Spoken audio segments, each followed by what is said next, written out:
welcome back to the Complete Human Performance Radio Podcast. I am your host, Anthony DeRazio, and today I am very excited to welcome back former co-host, uh, leader, founder, the man behind the TINAR Racing Series, Samuel Hartman. Sam, welcome back.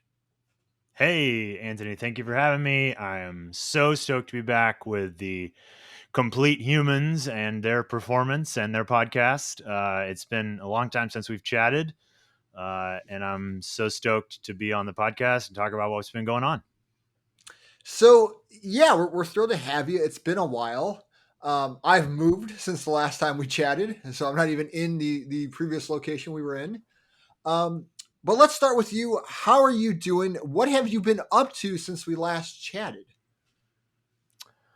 I'm doing really well. I don't even remember when the last time we chatted was, so it's hard to say, but it would not be a stretch to imagine that a big part of the last couple of years of my life have been shaped by a global pandemic. You may have heard of it, COVID-19. Maybe. And yeah, just, it's out there. It's in the news. And so around the time of the pandemic was coincidentally around the time that I actually left Clintonville Barbell and CrossFit Clintonville as a weightlifting coach. I did participate as a coach in the 2020 Arnold. Do you remember the weirdness of the 2020 Arnold where they had the events, but they didn't have the spectators? So let me just fill our listeners in because some our longer term listeners will remember you from when we sort of rebooted the podcast, but some of our more recent listeners might not know you. So Sam is also a local Columbus, Ohio person like I am. So he's referring to Columbus, Ohio places. If you're not familiar with Clintonville Barbell, for example, yes, the 2020 Arnold Classic here in Columbus was very weird because that was that was supposed to happen. Typically, it's very end of March, very end of February, very beginning of March. Which, if you remember, 2020, for those of you that remember, that was right when the pandemic was just sort of kicking off, and it was about a week or two later, like I think mid March, was right when all the schools went virtual. Right, so I teach at a couple universities, Ohio State, Capital University here in Columbus. That was right when we went virtual. So it was a little before that, but it was literally the week of basically the Arnold was supposed to start, and Governor DeWine basically quasi canceled the Arnold. And he had, like you said, I think the events went on, but there weren't any spectators. Correct? That's correct. With the one exception being weightlifting, which, for better or worse, some spectators got in there, and so we were all there, and I coached, and it was cool. It was a good event. After that, I left the local gyms, not really because of COVID. I'd actually been planning to leave for several months, but I left, and then like a week later, everything shut down. So it was kind of odd. And I then basically just kind of hung out at home with my partner and, worked remotely. I went and found a bunch of cool trails in Ohio. I, kind of leaned on my trail running side for a while, worked out at home, and really just tried to kind of wait out, what we had no idea was coming. I mean, we didn't know if it was going to be 2 months of that or 6 months or 2 years, or we all kind of had to weather that storm of what does our fitness journey look like during this pandemic. And that whole time I was still working with Nicodemus, one of the great CHP coaches, and we would chat, and of course you and I would chat sometimes, Anthony, and I think I don't know, I guess it's maybe interesting to just maybe go as a sidebar, like what was the general tone of CHP athletes or of your own fitness journey through 2020? I mean, because I know what it looked like for me, and there were some real positives. We could go out to the trails and do stuff, and there weren't a lot of people there, and that felt like an acceptable way to get outside safely. But I was not going to step foot in a gym, that's for sure, not in the middle of 2020. So how do Yeah. you feel about that? I mean, so it's looking back, I mean, there's a lot of unknowns. I was in a very fortunate place where I had, we were living at the condo at the time. I had accumulated kind of over the previous basically decade, um, basically a pretty good rack, a barbell, some adjustable dumbbells. So I actually had quite a decent setup for home. I mean, you had seen it. I had a really good setup for home because I've been kind of leaning that way over time, like trying to slowly accumulate stuff. So I was largely unaffected. Like, yes, of course, like the machine work that you can do in like a more traditional, like 24-hour fitness or LA Fitness or something like that. I didn't have those machines, which, as a bodybuilder, I like to do a lot of different machines. But, you could still squat and, there's obviously barbell and dumbbell variants that, work. So it was a lot more of that. It was a lot more just your exercise selection just narrows is really what I felt it was on my end. In terms of my clients, it was all over the map. You had some clients that really didn't have anything. It was like, okay, we're going to make this work with the couch you have at home, and that's it. And a chair. From a coaching perspective, it really taught us, I think all of us, and I don't mean just CHP, but I think coaches in general, how to make do with what a person has, no matter how limited that may be. And, trying different movements in different settings, or trying to get old movements to work with different loads and, ways of loading. And so, it's, I don't want to say it's a blessing because it wasn't for a lot of people. You know, Trying to take a small silver lining from a terrible, terrible period of time, for Yeah. a large swath of the population of the world, I would say that, as a coach, when people come to me like, oh, I only have X equipment, it's like, okay, if you have a barbell, we can make, that's plenty. We'll make it work. Um, Yeah. and in terms of like when people sort of felt comfortable going back to a gym, I mean, that's been, I would say that's super variable and dependent on the individual. Like I personally, when I go to the gym, I still typically wear a mask. Is it at this point, do I sometimes get lax and drop it? Yeah, occasionally. I occasionally train with a buddy of mine, fellow CHP athlete, and when I'm with him, yeah, I typically will just won't train with it. But I don't really feel super comfortable. Do I think Right. it's making a big deal at this point or a big difference? No, probably not. Um, but more as a mental thing. At very least, I tell myself, well, I'm probably not going to get the flu. Um, it helps with that at least. But Yeah. it was weird. Some people were back, and felt comfortable. Like, in June, they were like, as soon as things kind of started to reopen, people were like, I'm back in the gym. And I think I didn't get in personally. I think it wasn't until I got maybe the first vaccine shot, first or second vaccine shot. I got, I was like felt vaguely comfortable going to a gym. So it was like almost a solid 9 months, I think, or a year. Yeah. I took a long time away from a gym, and I think the only gyms I've really stepped foot in since then have been a rock climbing gym, and I have gone back to my CrossFit gym a couple times just to do a WOD with them and hang out, and that was super fun. Um, what happened to me over the summer of 2020, during really the thick of the outbreak, was started I leaned very heavily on my trail running. I was still lifting weights at home, like in the garage. Like I had a barbell and I had some very fancy Alico bumpers and all that. And I was still doing stuff, but it's not the same vibe as when you're in a gym and like going hard. For me, doing weightlifting, doing CrossFit was a very community based thing. And I lost that community for a variety of reasons, partly because I chose to leave, but also because I just wasn't comfortable going back into a gym setting in 2020.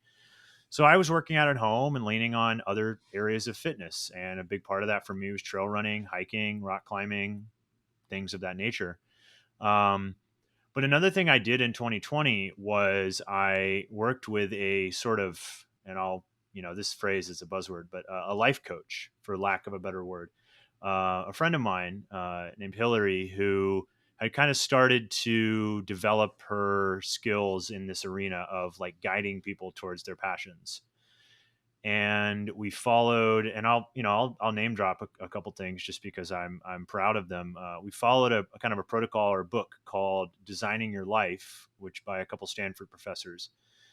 And as part of this program, I sort of had to pick some different paths for me.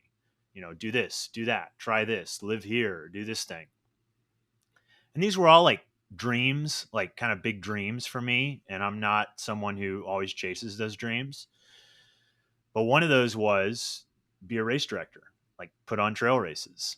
And I was very, very hesitant at first to even go down that road. But because of the pandemic and because things were so crazy through 2020, I decided that I would get a few people together. And if you remember in Ohio in 2020, you could not have gatherings of more than 10 people outside. Yeah. So I got some people together. It ended up being 6 people in a park. I gave them a GPX file, like a GPS data point file to put on their watch or on their phone. And I said, hey, go out and run this. I'll wait here. Whoever comes back first, you're the winner. And that's what we did. And we called it, ironically, This Is Not a Race. Because if anybody showed up, I was going to say, hey, this is not a race. This is a bunch of people running in the woods with a GPX file. So you see where TINAR comes from now. Yes. TINAR Race Series. Like a lot of businesses, it was born in the pandemic. The entirety of TINAR, of my vision for trail racing, was born out of the pandemic. And that's not to ignore the death and the suffering and the people who have died because of COVID. And like so many other businesses, I started mine in the middle of one of the craziest eras in US history.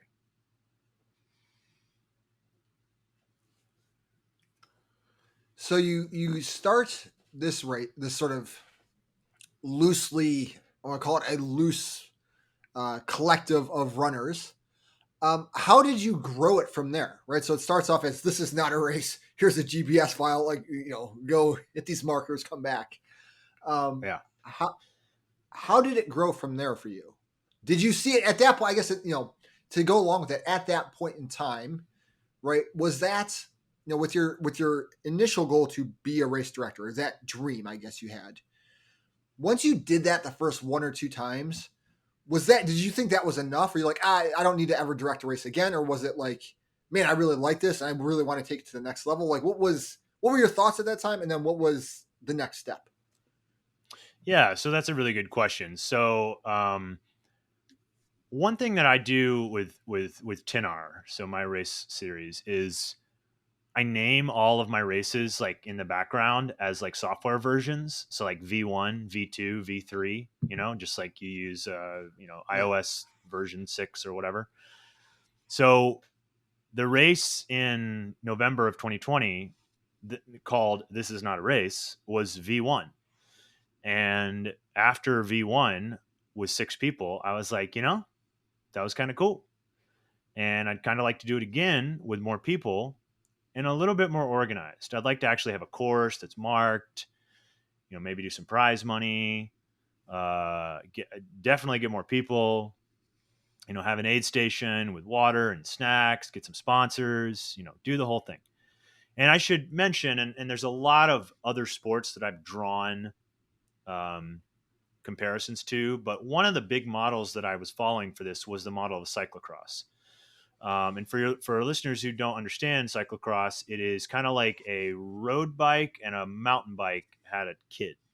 So you got the drop bars, and you're going fast, but you have big knobby tires. And sometimes the course is so bad that you actually have to get off and carry your bike.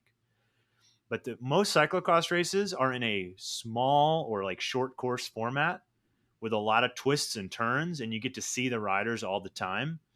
And I had the privilege about 10 years ago of seeing the Cyclocross World Championships in Louisville, Kentucky. And it blew my mind. I mean, there were like thousands of people there to watch people ride around in the mud, and there's, people ringing bells, and like, just, it was crazy. And I just remember thinking later in my life, like, why can't trail running be like that? As a small aside, most of the trail running that I participate in, and we've talked about this in previous podcasts, 50K, 50 mile, 100 mile, and we got a lot of CHP athletes who target this kind of stuff. Yeah. You go out, first of all, you get to the start finish and you're already in the middle of nowhere. You're in, London, Kentucky. You're in, some tiny town in Maine. And it's you and the race director and, a bunch of other people. You go off into the woods. You run for 6, 8, 10, 12 hours or more. And you come back to the finish line. And there's like 2 people there and they're clapping. And then that's it. You're done. The race is over. And maybe you won. Maybe you got third. Maybe you just finished. You get a little finisher medal. Maybe somebody had some, boiled potatoes to feed you. Like, whatever. You feel accomplished and you feel proud and you feel like, wow, I just ran 31 miles or 50 miles or whatever. But there's really not an experience that comes with the race. It's just you and the trail. Now, a lot of people love that. But when I look at cyclocross, and I'll even say this, like, you look at Formula One, and the only reason I'm saying that is because of that crazy, awesome Netflix documentary, which just absolutely hooked me into Formula One and, Lewis Hamilton, all those guys. You look at the culture and the ethics and this fan interaction of those sports. Like, let's call that a 10. Trail running's typically at like a 2 or a 3. So my goal is to turn up the dial on the excitement, the intensity, the fans, the spectators, and the interaction of the crowd with the sport of trail running.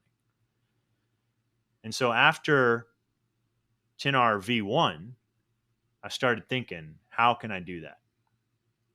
All right, Sam, you were just discussing your vision for turning up the dial on sort of the interaction between spectators and trail running, right? And making it more of a, I mean, the way I interpret that. So the way, I look as a list person that doesn't necessarily compete in, ultras, but has seen enough finish lines and, enough images from you and Nicodemus where I know exactly what you're talking about. It's like, okay. And honestly, this was something that happened in cross country, right? Even at, at a much shorter distance, right? There were lots of meets where you'd be at the starting line and gun would go off and you would go. And my poor father that had driven an hour to God knows where to some small high school, would watch me disappear.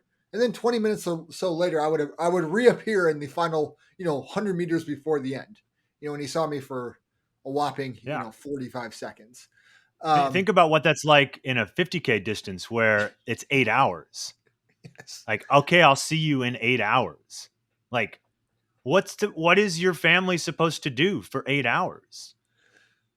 I don't know. I mean, I've put my partner through that. I've put friends through that. Like, it's kind of boring. I mean, maybe there's an aid station you can go and see them halfway. Okay, that kills a couple hours. Maybe you're in some cool area. Maybe it's a ultra that's in an urban environment where you can like go to a coffee shop or whatever. Or maybe it's in some beautiful place where you can go climb a mountain or do a hike. But it's probably deep in a national Middle of nowhere. forest where it takes you an hour to get out of there because the Jeep roads are so twisty, and then GPS doesn't work, so you get lost. And it's just like, what do we expect from the crew here of the runners? So how are you planning on turning up that dial, to use your analogy? Right? What have you Yeah. figured So out since version 1? all right. So after version 1, basically, I kind of looked at everything and was like, all right, I want to do this again. I did the first race at a place called Great Seal State Park, which people from Ohio will probably know because there's a huge hill there called Sugarloaf, which is like the biggest climb in Ohio. It's like 550 feet and 0.4 miles or something. So it's a wonderful climb. But it's kind of out there, and it's a big park, and it would be very logistically difficult to like pull off a race there, at least for my second race ever, right? So TINAR V1 happened, and then next year rolls around. Now we're in 21, and the pandemic is at least coming down a little bit. People are starting to host races again. I started to race again in 21 a lot, and things are happening. So I found a park in Lancaster, Ohio, called Alley Park, and I walked into the park director's office one day and said, "Hey, I want to host a trail race here." And they were like, "What's a trail race?" But they didn't say no. And when I explained the idea to them, they were like, "Well, that sounds cool. We've never had one of those before." They were optimistic. They were curious. It's everything you want from somebody who works in the parks, whether that's a local park, state park, national forest, whatever.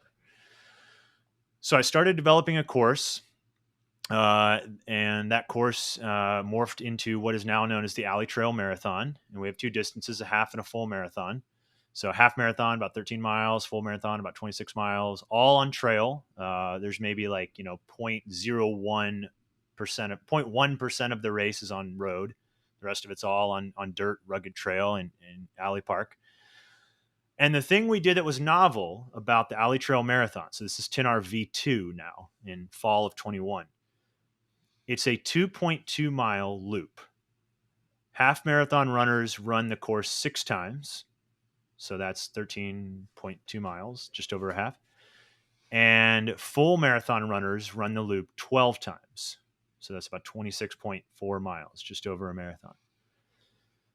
So when runners leave the start finish line, they head out into the trail and don't need to carry a lot of stuff with them, because 2.2 miles later, they're back at the start where they can get food and water, open up their drop bags, change shoes, change clothes, go to the bathroom, talk to their crew.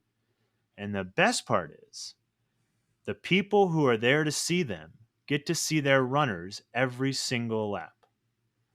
So every time a runner comes through, there is something to do. You can cheer on that runner. You can say, "Good job." I can get on the microphone and say, "Here comes Anthony on lap number 7. Let's cheer him on."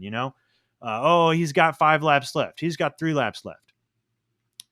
And you get to see a race play out inside a race. You get to see the front runners going for the win and running for money. Another thing I borrowed from cycling was the idea of primes.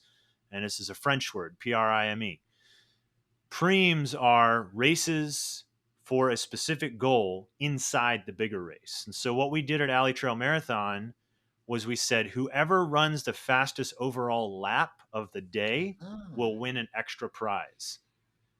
So yes, you're running 6 laps to win, and you're running 12 laps to win the full marathon. But whoever from either race runs the fastest single lap, you will get an extra prize. And we called that the Golden Lap Award. And I actually got a local company, Fleet Feet Columbus. Shout out Fleet Feet, who's been sponsoring my races ever since. Incredible shoe store, by the way. They are good. I will say that they are good. Yeah, they know what they're doing. You can, analyze your gait there. They have PT on site. They got all kinds of cool trail shoes. Great staff. They sponsored that Golden Lap Award, so I could say, "This is the Golden Lap presented by Fleet Feet. You get a free pair of running shoes. You get a $150 gift certificate to Fleet Feet if you run the fastest overall lap of the day."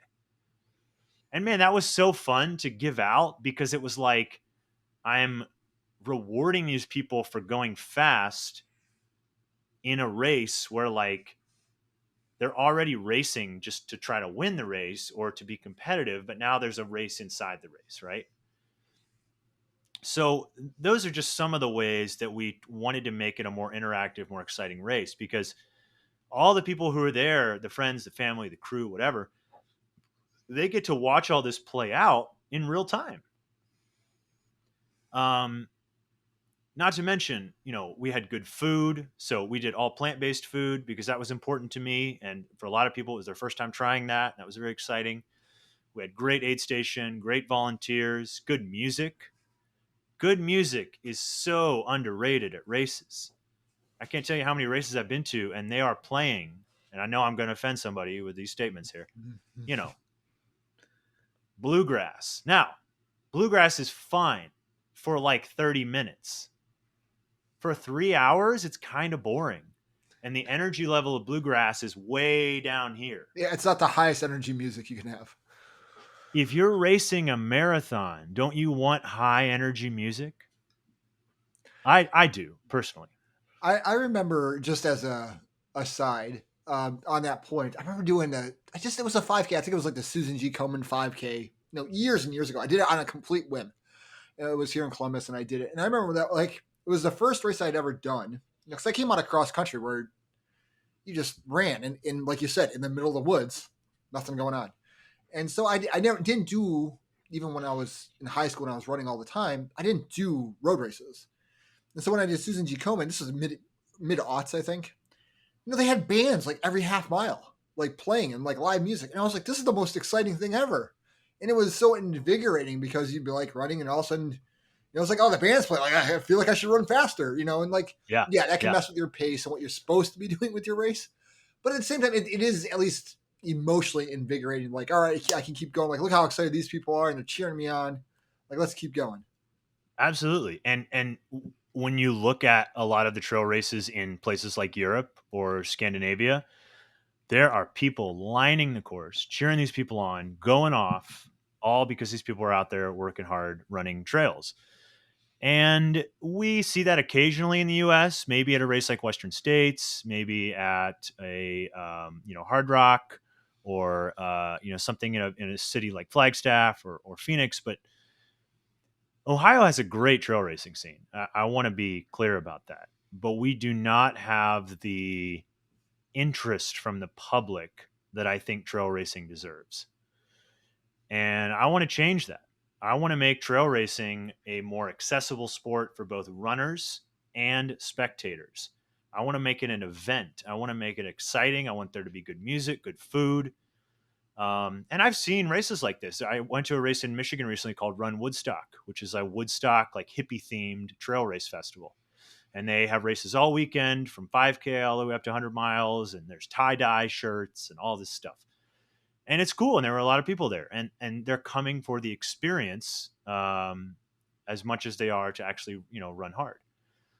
So to change this kind of culture of, okay, we're gonna go support our runner, we're gonna give up our Saturday, we're gonna drive out at 6 a.m. or 4 a.m. or whatever, drop them off in the woods, and then wait around 8 hours. I really want to change that, and I think we can do that through design. I'm a big design guy. Like, one of the best quotes I ever heard was, when something is designed well, it doesn't look like it was designed. It looked like it was always meant to be that way. And when I go to Alley Park and I run the loop at Alley Park, to me, I was like, this is meant to be a race. Like, start here, run the loop, see who can get back to the start fastest. And of course, we can do that with a 2.2 mile loop, but that would be a pretty short, boring day. So let's do some distances that people are familiar with, which is a half marathon and a full marathon. Very cool. So you put on the race, and just to kind of continue through your timeline. So you put on the race. We were in fall of 2021. Has there Yep. been Yep. a V3 since then? I feel like there has been. Well, no, there hasn't. It's funny you ask. So we were planning a TINAR V3 for spring or early summer of this year, 22. We could not obtain the permits quick enough to do that. But it turned out that was a good thing, because I wanted to do it in June at a new park. And when I was at that park in June, it was horrifically hot. Like, as you know how Ohio can get, Yeah. the weather is unpredictable. And by the time June rolled around in that park, the weeds were 6 feet high. It was 80% humidity, and it was 90 degrees outside. And I was like, wow, this would be a really miserable race for most people. Now, there's plenty of races in heat, and there's plenty of humid races throughout the U.S. But as it turned out, we ended up moving the race to October. So as we were recording this, it's just under a month away. And that race is called the Pike Lake Ultramarathon, powered by Virus. So Virus is an athletic apparel company, and they're a title sponsor for the race. The Pike Lake Ultra Marathon is TINAR V3, and it is a 10-kilometer race, and it is also a 50-kilometer race. So we have a loop that is about 7 miles. Now, that's more than a 10K. I acknowledge that. But in the world of trail racing, it is what it is. Roundabouts. I have been transparent from the start that if you are signing up for the 10K, you should be prepared to run about 7 miles. We're calling it the 10K or the Pike 10 sometimes, but I've been very transparent on the website. It's a longer course. Now, for the 50K runners, that means 7 times 5, they're looking at like 35, 36 miles. So that's 5 loops of the course. But again, same kind of format as Alley Trail Marathon, TINAR V2. We make a course that's a loop, and then we have runners run it one or multiple times. And that allows the runners to come into the start finish, see their fans or friends or spectators or whoever, get water, get aid, and then get back out on course. We've built preems into this race. Now, I can't go into detail what they are because they need to be a surprise for the runners. But on the morning of October 22nd, when this race is, runners will find out what the preems are. But we've also totally upped the prizes on this race. First place for the 50K, both scoring categories, male and female, is $600. Oh, nice. So we got people signing up from Kentucky, Pennsylvania, of course, Ohio, West Virginia, Michigan. I mean, people really want to come out and win some serious money at this race. And I don't think it's a secret that to motivate people, what is one of the number one motivating factors? Money. I mean, that is such a driving force in our society. And as iconoclastic as I can be, I still recognize that if I want to get people out to the race and get them to run really fast and hard and put on a show for the people, for us watching, just offer to pay them a lot of money. Like, hey, you can win $600 if you win this race.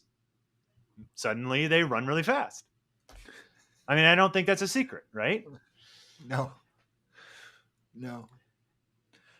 So, go ahead. I was gonna say, if you had to guess, I know where you still have a couple weeks before the actual race, and we'll have you give your website for the race in a minute here. But what is your expected turnout, or at least right now, what do you think your turnout's going to be for the either for each race or total, or however you want to give the number? Yeah, so I think for the Pike Lake Ultra Marathon powered by Virus, I think we'll probably have around 50 and 50. So about 50 people doing the 10K, 50 people doing the 50K, give or take. Registration's still open right now. The easiest way to get all the information about all my races is just to go to tinarraceseries.com, and we'll link that in the show notes. But TINAR Raceseries.com. And we have 2 this fall, Pike Lake and Alley Trail. They're both coming up in a couple months. For Alley Trail, so last year in November, we had about 80 runners. I think we'll have around 100 this year. So I'm not, expecting thousands of people. I'm not so grandiose that I think that what I'm doing is going to draw 1,000 people. But what I am trying to do is build a brand and build an experience that when people see the logo TINAR, they go, that's a cool race. I want to do that. And we've seen that in so many other sports where you associate a logo or a type of race with an experience and a good time that you're just like, man, that's going to be awesome. Like, I'm going to go watch this MMA fight, or I'm going to go watch this Formula One race. And all it takes is for you to see the logo, or you learn that Lewis Hamilton's going to be there, or you learn that, I don't know, something exciting is happening at that event, and you want to go. And here's the great thing. Only the runners have to pay. All the spectators and fans can come for free and just watch the craziness unfold right in front of them. So I'm really trying to build this experience where people want to come out and spend the day at the park, and they can walk around, they can hike on the course, watch other people run. Obviously we want to give runners right away, but I'm trying to pick places where we can really have an experiential trail race instead of just a get a bunch of runners together, turn them loose, and then see them again in 8 hours. For sure. Well, hopefully, the CHP group here, all you listeners can maybe, a few of you can maybe, if you're somewhat near Ohio, maybe make the trip down if you are, an avid runner, or even, for the first one, the first race, a 10K, like I can do a 10K. Like I know that with my training for the Crucible, I know I can do a 10K. Yeah. And so, maybe just jump into 10K, help support fellow CHP athletes. And that's a big part of it, Anthony, is that I always want to have an accessible side to the race. So, for example, for Pike Lake, which is coming up, we have a 10K, which pretty much anybody can do, and a 50K, which is a little more challenging. For the 10K race, I have advertised that you can walk the entire thing. I don't care how you get through the course. You can walk, you can run. I've had some people reach out to me who want to ruck. And I'm like, look, I get it. Like, rucking is cool. I own a weight vest, but I'm not doing a rucking division. But if you want to show up to Pike Lake and do the 10K and wear a weight vest, go for it. I will applaud you. So I don't care. I don't care how you do it. I just want people to show up and experience these trails. I want them to get into nature. And again, this is like my whole thing, right? Like, you did this 5K. You said you signed up for it on a whim and there were bands playing and everything else. Well, if there's enough energy and activity, you can kind of distract yourself long enough to forget that you're running on pavement for some amount of time. Right. But I have no interest in running a road marathon on pavement, 3, 4, 5 hours, just destroying my legs on concrete or asphalt. I'd much rather be on the trail. And I think, and this is my bias, that other people would too. So with Pike Lake, we have the 10K that's very accessible. With Alley Trail Marathon, we have the half marathon.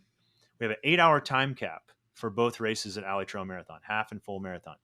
And let me tell you, there are people who showed up who literally walked 13 miles in about 6 hours that day last year.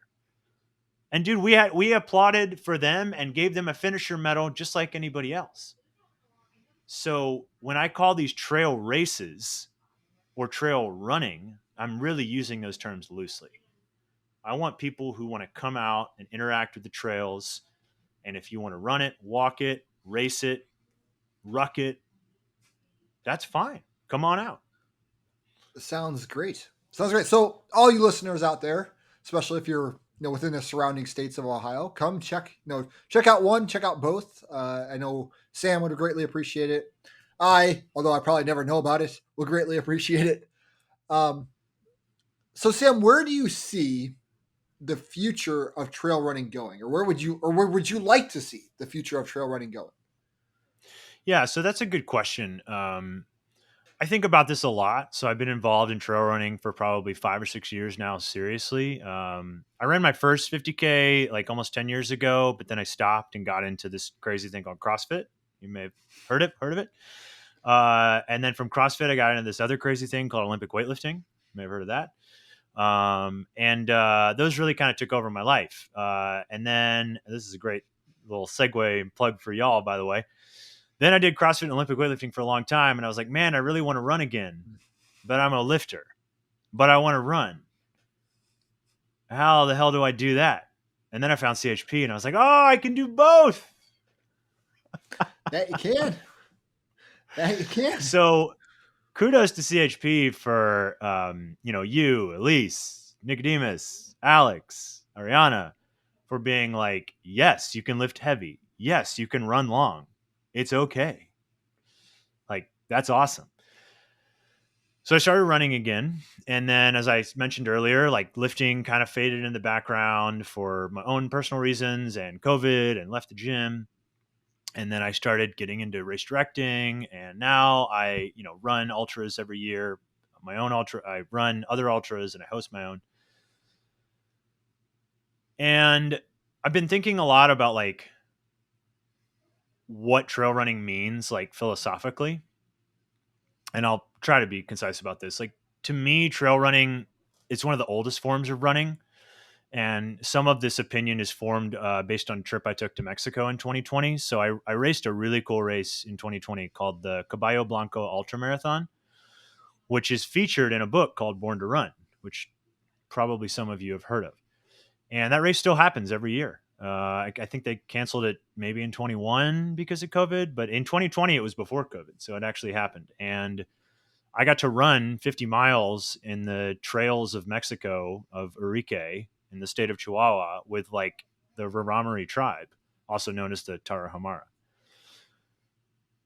And before the race, like we would go visit like other towns in the region and like go to like a school and like, give little gifts to the kids, like soccer balls and stuff.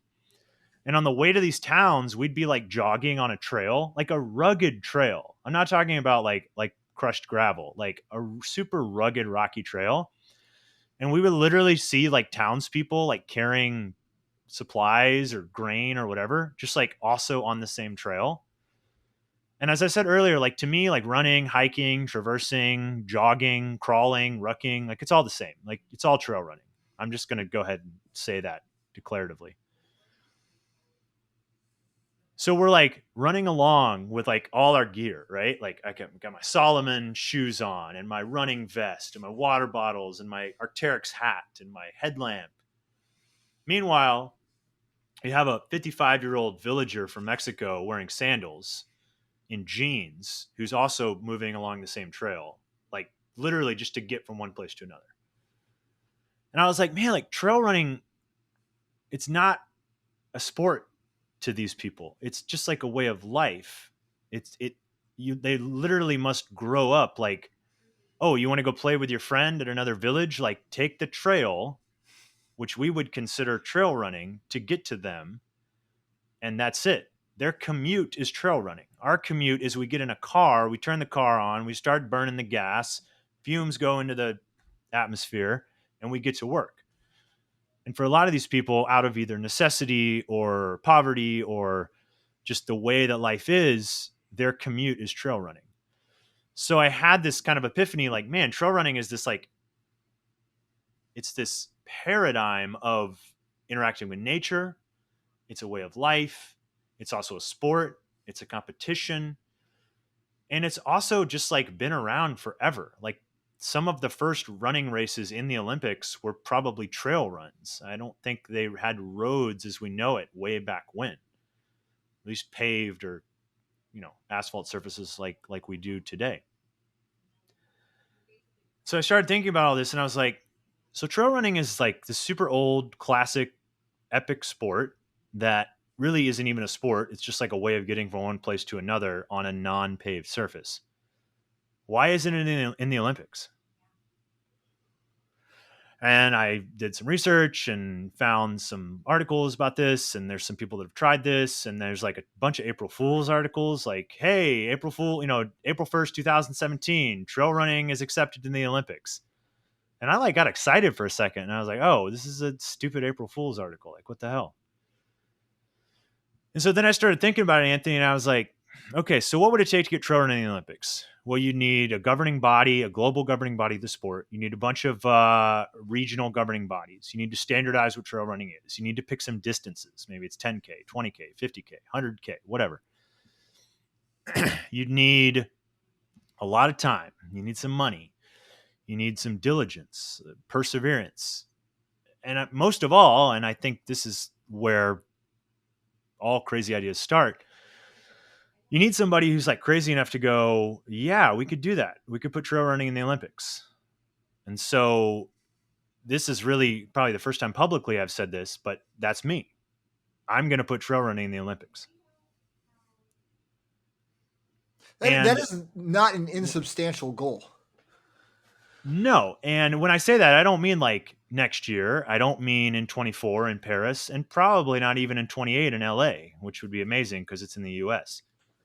We're probably talking about a 10-year goal, 2032, which would be the next Summer Olympics. That's even if it's in the Summer Olympics. I think it makes more sense in the summer than the winter, but I'm not Yeah. picky.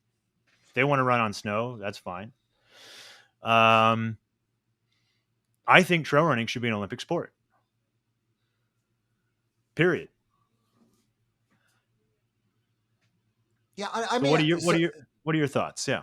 it's not where I expected you to go with that. Good. Good. I mean, I don't see. So I would say my initial thoughts are I see no reason why not. Right, like if you can stick. I mean, given some of the sports that are in there, like it's certainly no less of a sport than anything else.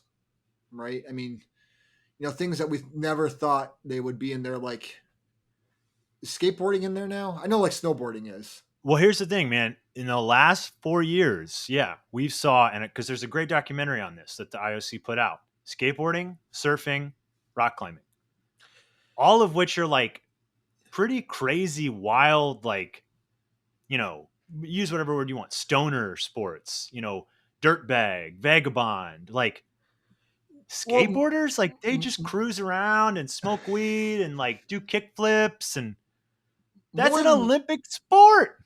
yeah, I know. And to me, it's less. So I do not want to offend skateboarders because what I think they can do is incredible with a board. We're probably gonna offend. I mean, Yeah, dude, there's like power walk in the Olympics. Like we're yeah, gonna but offend somebody. to me, like something about the Olympics is like at its core, to me, it's distilling human movements into like fundamental essences. Like who can sprint the fastest? Who can run this distance faster? Right? It's a fundamental movement, right? Yeah. Whereas skateboard, it's like, okay, now that we've developed wheels and stuck them on a plank, right? Now who can do a trick on this thing that subjectively is the best, right? Which is not impressive. It's super impressive, but it's further away, at least in my mind, from sort of what my personal envisioning of what Olympics means to me.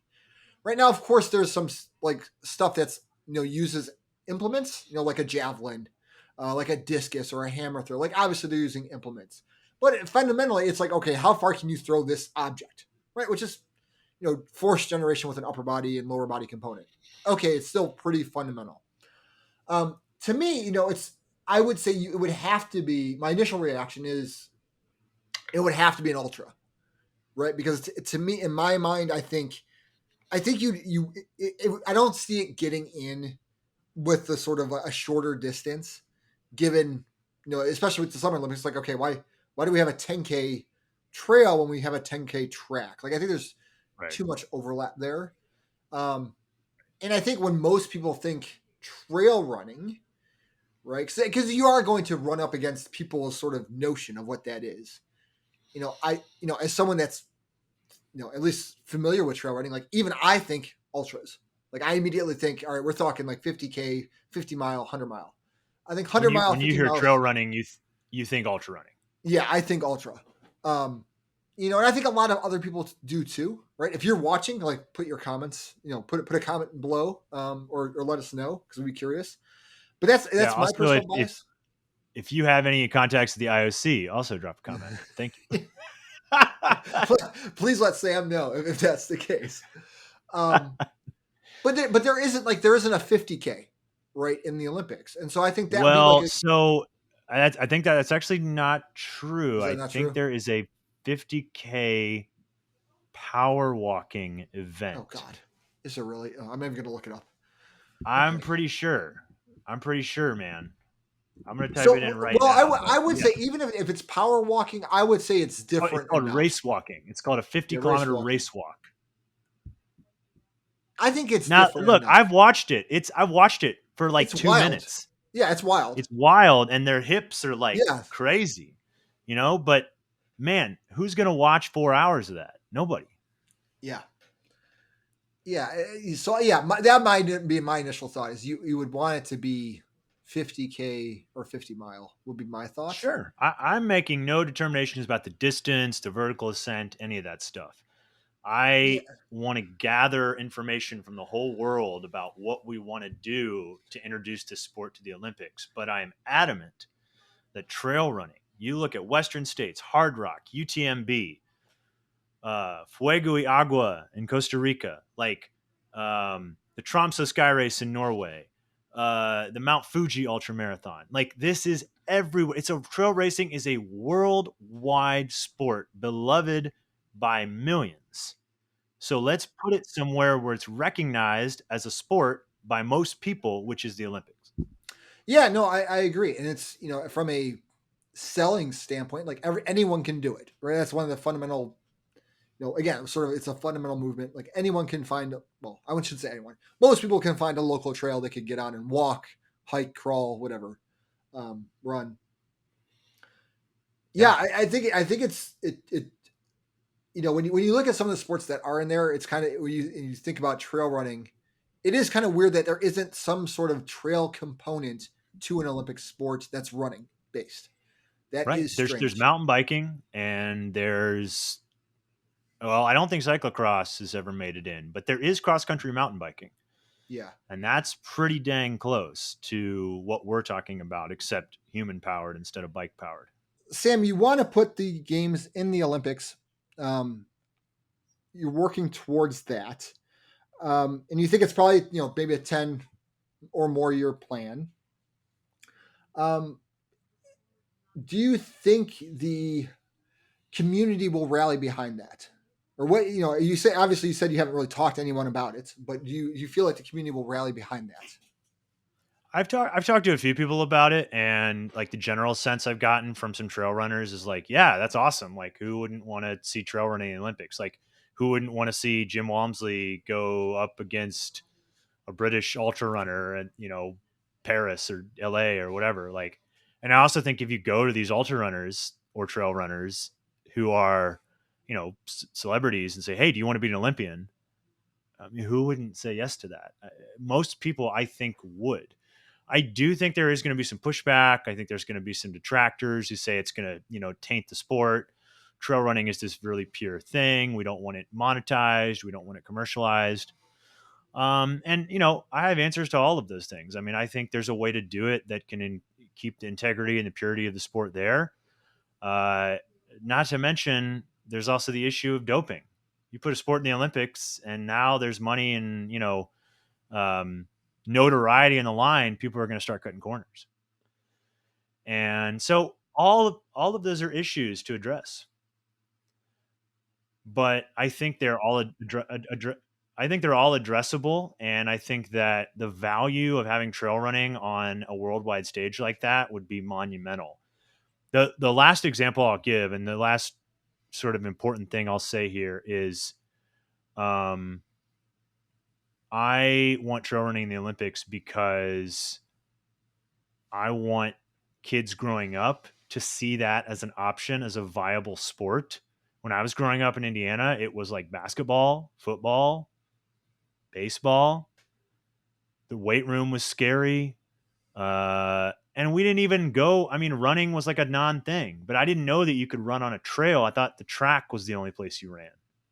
So, like, I want this to go to the youths, to the kids, to see that, hey, trail running is a sport. It's a legitimate sport. It's a sport that you can be a professional at. It's a sport that can take you to the Olympics. Very cool. Sam, if people wanted to get in touch with you, how could they do that? And again, why don't you give your website for your trail racing series? Yeah, sure. So the website for TINAR Race Series is just that, TINAR raceseries.com, or just type TINAR Race Series into Google. We're on Facebook as well. And you can email me at Samuel, Samuel, at tinarraceseries.com. I'm also on all the social media platforms under Sam_Metal, METAL. And I would be happy to chat with anybody about trail running, lifting, combining the two, or getting you into one of the TINAR races. I really think trail running is for everybody, and I want to promote that going forward. What real quick? Can you give the names and the dates of those two, the Alley Trail and the other race you have coming up again? Yeah, sure. So TINAR Race Series has two races planned for this fall. The first one is on October 22nd. It's in Bainbridge, Ohio, which is in southern Ohio. It's called the Pike Lake Ultra Marathon, powered by Virus. And there's a 10K race and a 50K race. And both of those distances are a little varied. They're a little bit further than actual 10K or 50K. We have awesome cash and prizes on the line for both distances, and registration is open now, and I'd love to have you there. about a month after, on November 19th, we have the Alley Trail Marathon. It's the second annual Alley Trail Marathon, and that's in Lancaster, Ohio at Alley Park.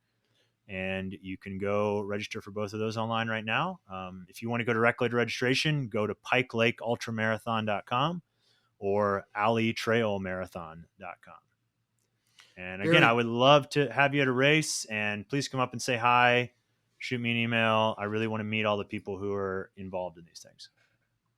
Yeah, so certainly with the Pike Trail, for those of you that are doing the Crucible, which when this episode drops on October 1, the Crucible is live. I know we didn't talk about it today, but we've talked about the last two episodes.